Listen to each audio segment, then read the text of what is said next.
Bismillahirrahmanirrahim. Assalamualaikum warahmatullahi wabarakatuh. Perkenalkan, nama saya Wildan Dewanati Tandiawan dari Prodi Ilmu Komunikasi dengan NIM 1211231200042. Di sini saya akan menjawab tentang permasalahan di tugas sesi 6 ini. Permasalahannya adalah perusahaan yang disebut aja perusahaan XYZ yang bergerak di bidang retail memiliki sekitar 500 karyawan. Namun dalam beberapa bulan terakhir terdapat keluhan dari karyawan tentang kurangnya komunikasi internal yang efektif di antara departemen, manajemen, dan karyawan. Beberapa karyawan mengeluh bahwa mereka tidak tahu tentang perubahan kebijakan dan prosedur, sehingga mereka kesulitan dalam menyelesaikan tugas mereka.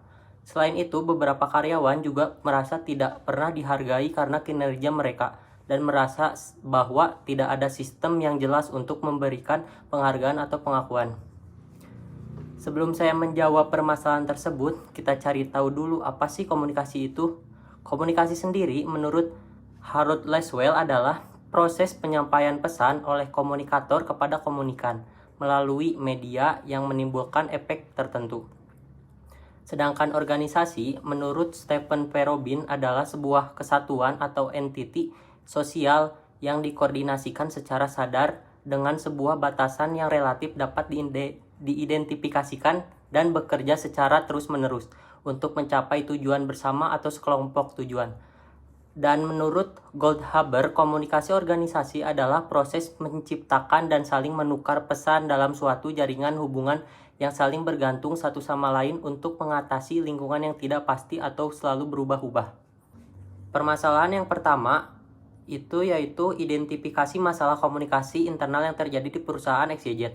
Jadi menurut saya, masalah komunikasi yang terjadi di perusahaan ini yaitu kesalahpahaman saat menerima atau menyampaikan sebuah informasi dari komunikator atau atasan kepada komunikan atau para karyawan maupun sebaliknya.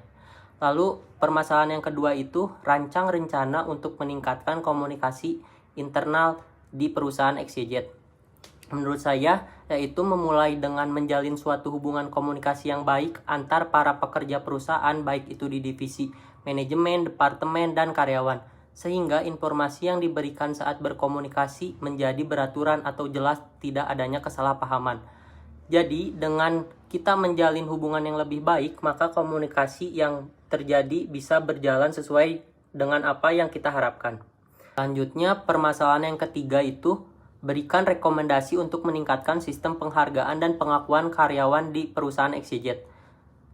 Menurut saya, tidak adanya perbedaan hak karyawan karena semua karyawan memiliki hak yang sama, saling menghargai antar atasan dan bawahan agar tidak adanya kesenjangan. Hanya karena berbeda jabatan, di dalam perusahaan bisa bersikap seenaknya kepada karyawan yang lebih rendah jabatannya. Selain itu juga, dengan memberikan reward kepada karyawan itu juga sebagai bentuk penghargaan dari perusahaan. Contohnya, perusahaan membuat peraturan ketika ada karyawan yang memenuhi suatu target yang telah ditetapkan oleh perusahaan bisa dicapai dan dilaksanakan oleh karyawan. Maka karyawan tersebut mendapatkan penghargaan berupa kenaikan gaji, kenaikan jabatan, ataupun sebagainya. Kesimpulan permasalahan di atas menurut saya, jadi komunikasi organisasi dalam perusahaan itu sangat penting karena jika komunikasi yang baik antara semua level dan departemen perusahaan itu akan mencapai tujuan bersama, meningkatkan hubungan yang kuat, memastikan informasi yang tepat sampai ke semua para karyawan, dan mempererat tali silaturahmi dalam suatu perusahaan. Sekian jawaban dari permasalahan tugas sesi 6 ini. Mohon maaf bila ada kekurangan ataupun kesalahan. Wassalamualaikum warahmatullahi wabarakatuh.